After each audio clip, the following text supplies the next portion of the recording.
ছিল না, এত ভালোবাসার পরেও সবশেষে ছাইড়া গেলেন আমারে। হায় রে বোকা মানুষ। সবশেষে আল্লাহর কাছে একটা কথাই বলবো, আল্লাহ যেন ভালো রাখে আপনারে।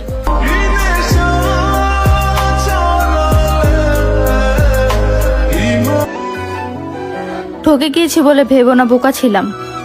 একবার ভেবে দেখো তো, আমি তোমাকে কতটা বিশ্বাস করেছিলাম। এতটা ভয় আমি মৃত্যুকেও পাই না, যতটা তোমাকে হারানোর চিন্তা আমাকে প্রতিনিয়ত কাঁদাচ্ছে। ভাই নয়ন, জি আপু। কালকে একজন আমাকে বলতেছে, যাকে এত ভালোবাসলা, যার জন্য পরিবারের কাছে ছোট হইলা, কই এখন সে?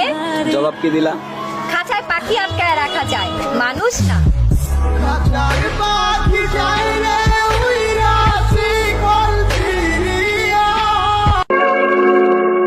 মানুষকে বানানো হয়েছিল ভালোবাসার জন্য, আর টাকাকেও বানানো হয়েছিল ব্যবহার করার জন্য। অথচ মানুষ টাকাকে ভালোবাসে আর মানুষকে ব্যবহার করে। তুমি তো তাকেই হারিয়েছো যে তোমার থেকে বেশি তোমাকেই ভালোবাসতো। আচ্ছা, ঠিক কতটা আরো বেশি ভালোবাসলে তুমি ভালোবাসার মর্মটা বুঝতে?